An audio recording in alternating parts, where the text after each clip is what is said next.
Yo sé que la gente joven no entiende lo que nosotros decimos, porque ellos hoy tienen otra vida distinta a nosotros. O no creen. A lo mejor yo les cuento las penas que pasamos y ellos dirán, si hoy estamos, ¿cómo va a ser eso? La vida ha cambiado. Pero yo no cambio la vida con las penas que pasé por la de hoy. Entonces nos llevábamos todos bien. Compartíamos todo. Matábamos un cochino y mis padres compartían con los vecinos. Los ayudábamos, íbamos a cegar el centeno, todo eso. Y los ayudábamos. Ellos no creen lo que uno trabajaba y lo que uno pasó cuando chico, porque yo, por ejemplo, me quedé sin padre a los 11 años y mis hermanas ya estaban casadas, entonces me quedé con mi madre, pues no había dinero y entonces había que trabajar y sembrar las papas y segar la cebada y todos los trabajos que tal, porque tampoco había para pagar un hombre para ayudar. Entonces ellos piensan como que eso no lo vivió uno, pero sí lo vivió uno. Y necesidades, o sea, privarse de comprar a lo mejor un pan porque no se podía. No se podía. A lo mejor iban señoras con pescado salado de la Restinga, iban hasta Isora. Claro, ellas tenían pescado. Era como lo llaman ahora un trueque. Tú me das el pescado y yo te doy higos, o te doy fruta o papa. Iban al norte, plantaban pues lentejas y los granos, porque cada pueblo se daba como una cosa. Entonces en la parte norte pues plantaban lo que eran lentejas y granos, garbanzos, para supervivir, porque de fuera poco venía. A lo mejor te venía el aceite, lo que era el petróleo que lo ponías en una lámpara para alumbrarte. Para que se aprendan a valorar lo que es realmente el trabajo de nuestros abuelos, porque yo hablo por mis abuelos, ¿verdad? Y así aprende uno a ver que el dinero no se gana tan fácil, ni sale en los árboles, que hay que esforzarse, hay que estudiar, hay que salir adelante, hay que luchar para poder salir adelante y aprender a valorar lo que es la economía. Venimos de esa generación, ¿verdad? Pues ellos también deberían de aprender, ir al campo y ver y sudar como nuestros abuelos sudaron. Me acuerdo que teníamos unas gallinitas y mi madre estaba deseando de que pusieran las gallinas para ir a la tienda con los huevos para comprar sardinas, para no comer siempre lo mismo. Entonces se hacía la comida con lo que se cosechaba, por ejemplo, las hierbitas del campo, hacíamos champurritos, potajitos, cosas del campo, hasta de tagarninas, y hacía mi madre potaje. Y yo me tiré a correr justo por aquellos cabezotes para abajo, porque yo, claro, tenía 16 años, y flaco, y salí a donde está el barco hoy. Y cuando llegué abajo subí por el camino que hay donde está la tiendita, ahí en las puntas hay un camino que empata para subir con el otro de acá del Barranco Labreña. Entonces subo, cuando estaba llegando al lado de la burra, yo iba viendo para arriba y veo que se desprendió otra fuga muy fuerte. Y entonces corrí por acá por los cercados. Y ahí corriendo ahí, cuando yo iba por un cercado, cayó una piedra enorme, pero me cayó como a 20 metros, cosas así, desde donde yo iba, ¿no? Y lo que escupió la tierra y todo eso me rompió la frente, la rodilla, me tumbó y me dejó como inconsciente ahí. Y ahí me recogió mi padrino Armenio, para descanse, el del Pozo de los Padrones, y don Pancho y don Gervasio, para descanse todos. Y a la burra la mataron las piedras. Yo vendí pescado porque mi padre tenía el trasmayo y entonces nosotros vendíamos pescado. Pero primero fueron las mujeres de que vinieron de La Gomera, que eran gomeras todas, que venían con la cesta, pobrecitas de la Restinga, con la cesta en la cabeza. El trueque era, por lo menos, el que tenía castañas los cambiamos por higos pasados. Cuando en Frontera habían castañas, subían al Pinar y entonces nosotros siempre teníamos un cesto de higos para cambiarlos por castañas para tafeña del 1 de noviembre y para hacer las morcillas. Aquí no había unas mujeres que vendían carbón y iban al barrio y los cambiaban por habas, por todas esas cosas. ¿Ves? Porque el carbón también se hacía aquí en el pueblo del Pinar. No que pasara uno hambre porque teníamos papa y teníamos de todo, pero vino ese barco, se animaron y se fueron a buscar otra vida. porque aquí no era sino el campo. Se levantaba uno todo el día en el campo, a sembrar, a segar cebadas, papas y todo el día en el campo, con vacas, animales que teníamos. Hacía usted un trabajo, mi marido hacía un trabajo y nadie le pagaba con dinero, sino a lo mejor le daba un chivo, o un cordero, un lechón, o cambio un saco de papas. Yo tengo papas porque plantamos. Y un cambio así, y así lo que pasaba, las cosas de antes. Yo iba con mi mamá al barrio, son del barrio, cargadas de tea. Nos levantamos temprano caminando. A usted le daba 2 o 3 tiritas con un manojito de escoba para barrer, de brezo. Los daba los bubangos, los daba las papas, los daba las piñas de millo, los daba las coles. Sí pasamos penas, sí pasamos penas. Hoy no, hoy bueno. Pero al mismo tiempo nos divertíamos porque no había otra cosa y éramos felices. Sí, era otra. Íbamos para arriba a buscar leña, a cocinar, pues entonces eso, los poníamos a bailar cuando teníamos y era tarde, los poníamos arriba a bailar, en un llano arriba, a bailar. Todavía venían del campo las pobres y muchos hombres se echaban a descansar, pero ellas no. Ellas tenían que hacer la comida, ellas tenían que lavar, ellas tenían que hacer todos los quehaceres de dentro de casa. Que fueran un trabajo más suave, muy bien, porque los hombres eran de piedra y eran de fuerza. Trabajaban aún más las mujeres que los hombres.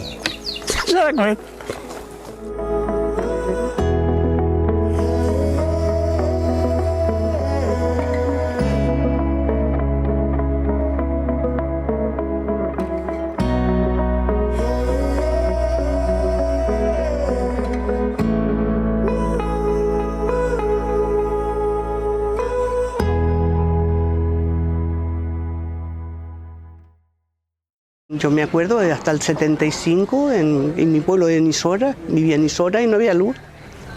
Entonces eso, el cambio, el salto tan brusco que fue a partir del 75, que ya empezó el agua corriente, ya empezó la luz, entonces la cosa cambió, pero antiguamente era como África, poco menos que una casita, baño no había, sino ya pues un goronito que hacían de pared y tal, todo, al no haber agua, pues todo era pues, que yo veo reportajes de África y digo, pues esto me recuerda a mí cuando yo era pequeña. Cuando llegamos a Valverde, llegamos a vivir en una cueva, porque no había otro sitio y estaba mi padre de medianero con otra gente y esa señora, que tenía algo más de dinero, pues nos prestó la cueva aquella hasta que mi padre ya pudo trabajar más y eso ya compramos la casita.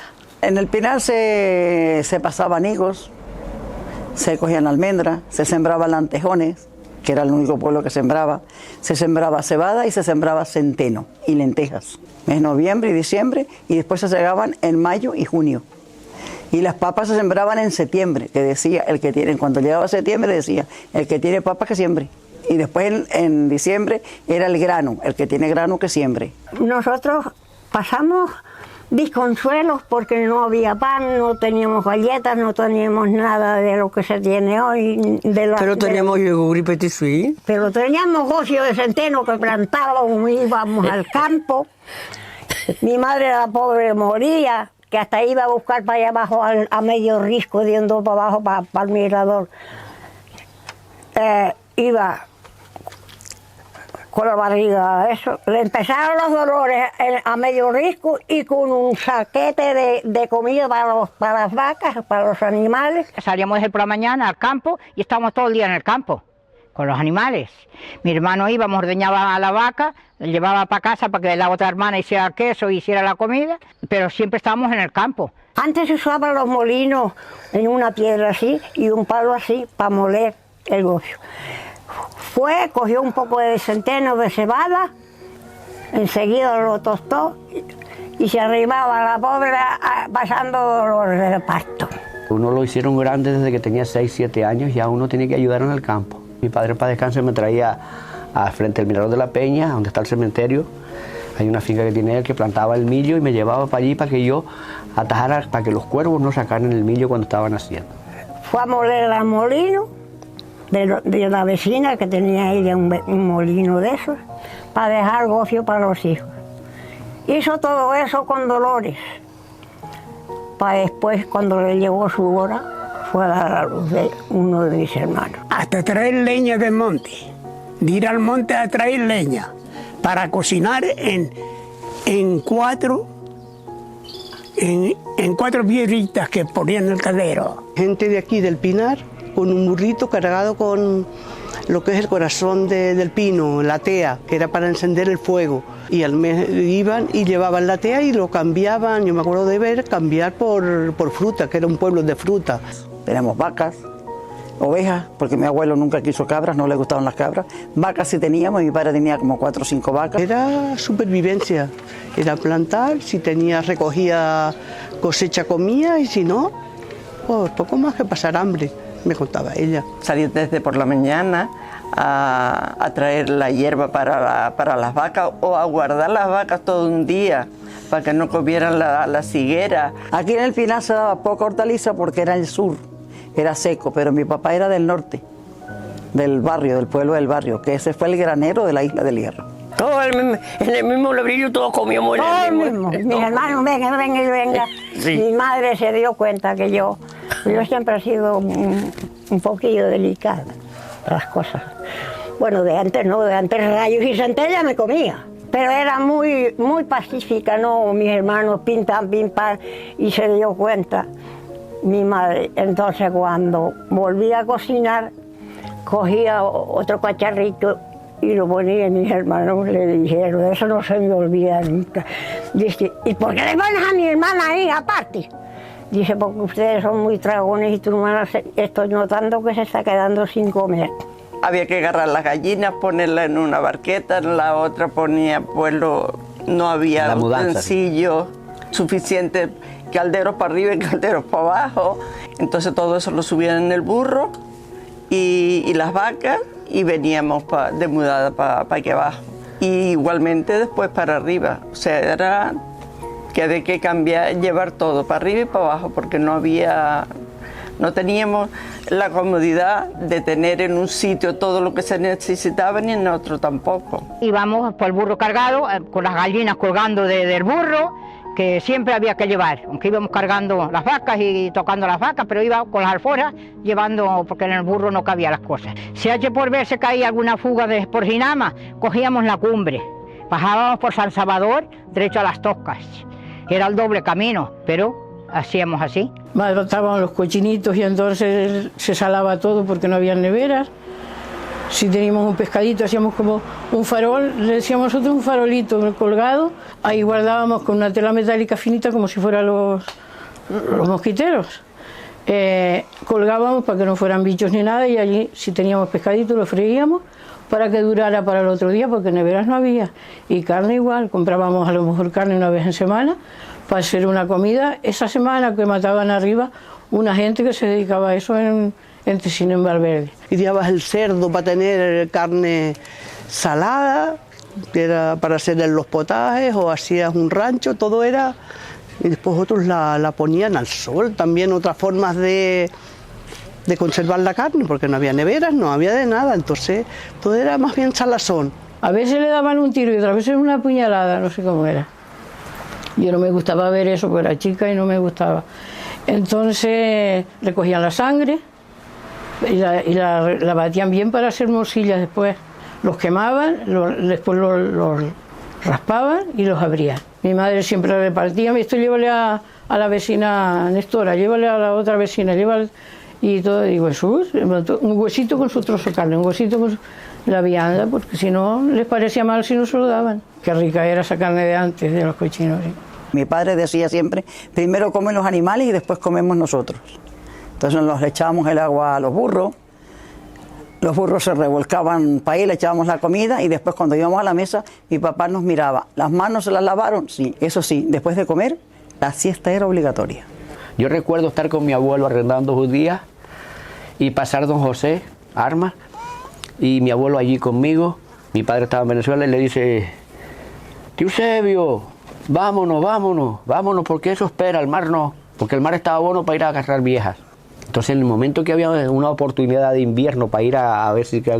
Porque se vivía de eso. La sal, se agarraban las lapas y se ponían en vinagre para que aguantaran con aceite y vinagre. Las playas daban de todo, se da cuenta. Lo poquito que ellos sembraban, los mayores, se les daba de todo. Y a pescar, a traer las lapas, los burgajos y todo eso. Siempre el día de la Candelaria, el 15 de agosto, empezaba la primera camada de higos. Entonces, cuando vienen los higos, tú tienes que ir a coger los higos, quedarte en el campo, agarrarlos al tendar de noche, encendíamos la tea. ¿Sabes lo que es la tea? El corazón del pino. Y con la luz de la tea agarrábamos los higos pasados. Y yo estábamos, mis hermanos mismos segando, y a lo mejor venía 4 o 5 personas a ayudarlos.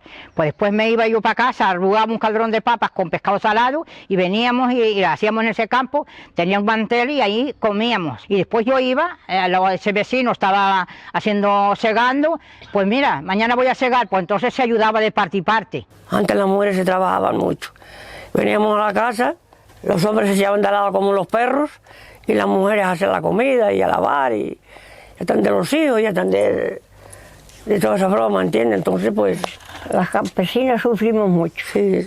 En el año 48, que fue cuando después hicieron la rogativa a la Virgen, de sacar la Virgen de la Dehesa, a ver si llovía, y entonces cuando llegó a Valverde llovió, llegando a Cueva de Lemos en Valverde, que ahí viene la tradición ya de sacarla a la bajada, porque fue un año, pero...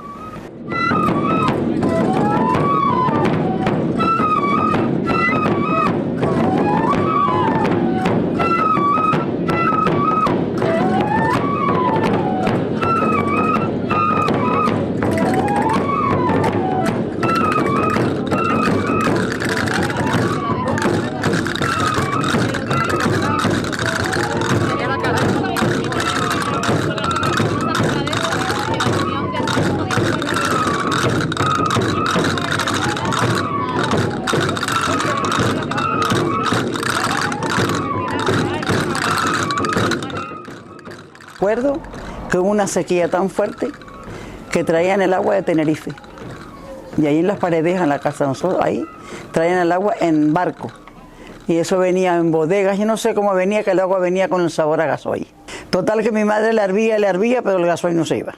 Escaseaba el agua, no llovía a lo mejor, o íbamos a donde le dicen el pozo, y subíamos cargaditas, ahí íbamos a lavar la ropita, veníamos cargaditas con la ropa, con agua. ¿Qué vale más, yo niño, tu orgullosa, o vale más tu débil hermosura?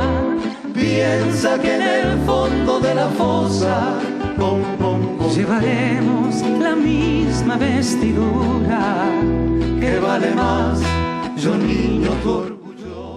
Aquí no producía nada, porque ya el país ya no respondía.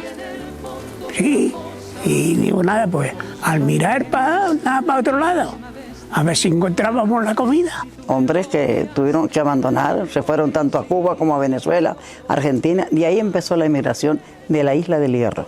Íbamos buscando otro modo de vida, como están viniendo ahora de otro lado. Era mucho la pobreza que había, y hacer una isla pues más alejada de las capitalinas, pues más influía la pobreza. En lo que se abrió la emigración, que la abrió Pérez Jiménez en los años 50, que ya se fue mi padre, se fueron mis hermanos, pero el Hierro tenía se dice que tenía 10, 12.000 habitantes, y se quedó en el año 71 con 3.500. Y la gente es que se fue así, y el boom muy fuerte fue Venezuela. Me casé con 17 años y me fui a Venezuela, y ahí me compré libros y aprendí a leer. En ese entonces habían 120 países en el mundo, y yo me sabía todas las capitales, todos los ríos, donde atravesaban esto, lo otro, y me gustaba. Lo que es la historia, me gustaba y me sigue gustando. Me gustó mucho la Patagonia, porque tenía entre Chile y Argentina, que ahí está la lana cachemir, que son las ovejas de la Patagonia, y tiene la Patagonia de lo Atlántico, del Mar Nuestro, y del Pacífico, del otro lado, que es Chile y Argentina. Allí les dieron tierras salvajes, porque nadie lo cultivaba, y les regalaron de todo tipo de animales, vacas, hasta un caballo. Le dieron gallinas, cochinos, cerdos. Venezuela la ayudó mucho porque aquí hay mucha gente que tiene, bueno, yo por lo menos yo esta casa y esta finca la hice con dinero venezolano. Y la casa donde San Andrés, donde vive mi hija, fue igual. Cuando nos reuníamos 1000 bolívares, nos mandamos para acá y mi hermano me hizo ahí una casita. Compramos ahí unos pedacitos. Y eso ya vine yo tarde, que yo me vine muy tarde, porque cuando yo vine cambié a dos pesetas por bolívar. Pero en el año 83 estaba a 33 pesetas por bolívar. Era mucho, era mucho. 1 millón eran 33 millones aquí.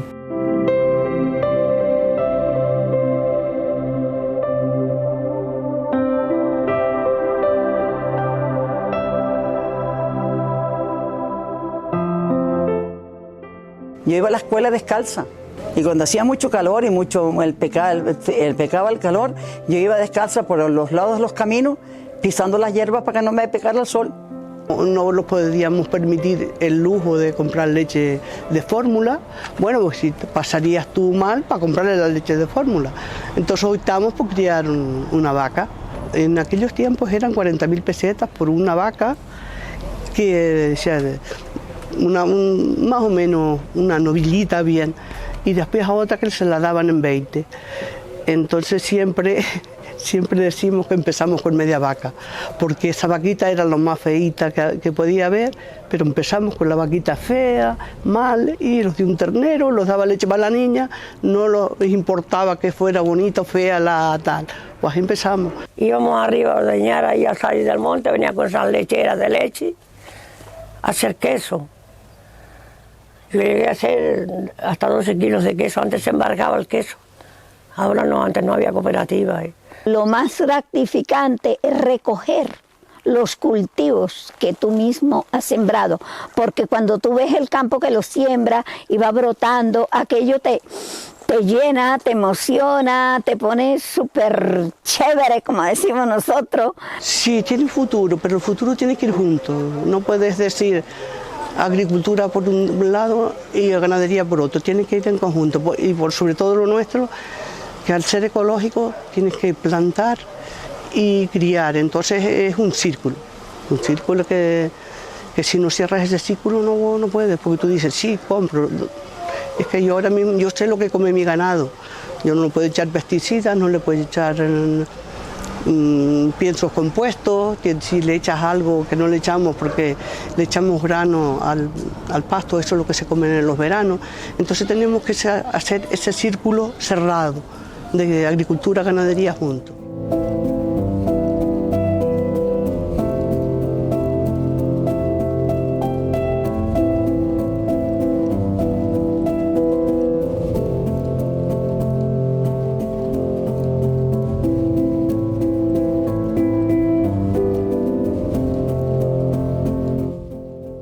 Envidias y políticas que habían, ¿se da cuenta?